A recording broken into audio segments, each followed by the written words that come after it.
NALSAR university of law रो 2026 batch छात्र छात्री को बड़ आश्वस्ति मिली।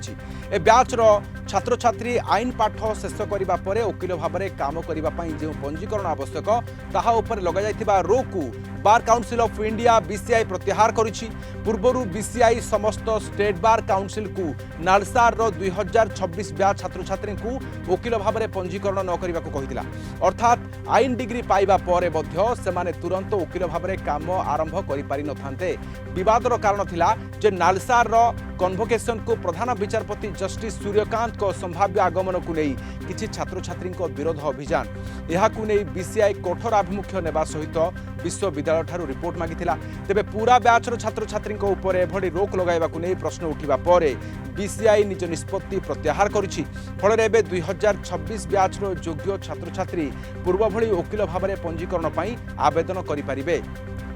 जोनल हेड विभूति साहू आम सहित अच्छा अधिक सूचना पाई बड़ बड़ आश्वस्ति मिली। विभूति एवं नालसार छात्र छात्री को अर्थात एवं समस्त पंजीकरण हो पार निश्चित रूप आदेश national academy of legal studies and research जहाँ नालसार रही हैदराबाद रे एठी जो छात्र छात्री माने विरोध करथिले सीजीआई जस्टिस सूर्यकांत को आगमन को एवं विरोध पर एभली एक पदक्षेप नहीं bar council of India. Bar council of India NALSAR 2026 batch छात्र छात्री को वकील भाव पंजीकरण न करने से बार काउंसिल ऑफ इंडिया जेहेतु समस्त काउंसिल मुख्य बार काउंसिल मुख्य समस्त राज्य बार काउंसिल से अनुसार चिठी करथिला जे ई नालसार जो 2026 बैच छात्र छात्री से वकील लाइसेंस से न देवा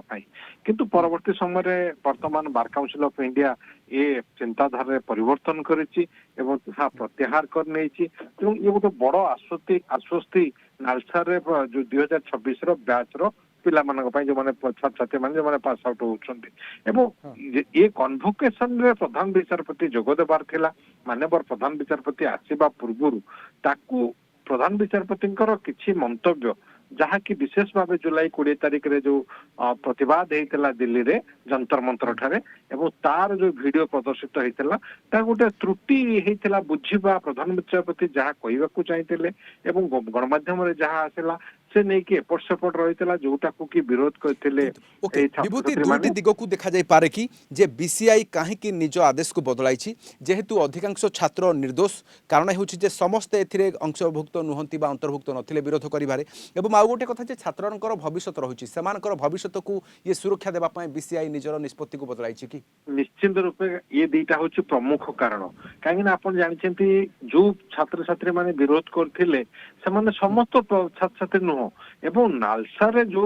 छात्र छात्री पास आउट होउचंती सेमाने देशर भविष्यत सेमाने आईन क्षेत्र में जिते काम प्रवेश करेंगे निश्चित रूपे लोक साधारण जनता को न्याय देबारे से ही सहायक हेबे। तेणु बार काउंसिल ऑफ इंडिया एभली निष्पत्ति ताकू सहजके समस्त सबु वर्ग रे ग्रहण करा जाई नथिला जोथपई कि अनेक ताकू विरोध करथिले एवं अनेक कहिथिले जे एभली निष्पत्ति ये ग्रहणीय नुह एवं ता सहित फ्रीडम ऑफ एक्सप्रेशन कथा आसला एवं जो लीगल प्रोफेशन रहुथिबा लीगल प्रोफेशन को आपणुवा छात्र छात्री को फ्रीडम ऑफ एक्सप्रेशन न रहिबो तेणु एको केही ग्रहण करनथिले एवं सबु छात्र एथिरे दोषी नुहंती सबु छात्र विरोध करनथिले सेति बार काउंसिल ऑफ इंडिया तार निष्पत्ति को परिवर्तन करिछि। ये निश्चित रूपे जो बार काउंसिल ऑफ इंडिया जो यू टर्न कला ये से छात्र छात्री गोटे बड़ नालसार 2026 बैच रो उत्तीर्ण होइतिबा आईन छात्र छात्री माने बड़ आश्वस्ति पाइछन्ती सेमाने पुणी थरे आईनगत भाव में निजर वकिलाती वृत्ति आरंभ करि पारिबे। बहुत धन्यवाद आम सहित रहितिबारु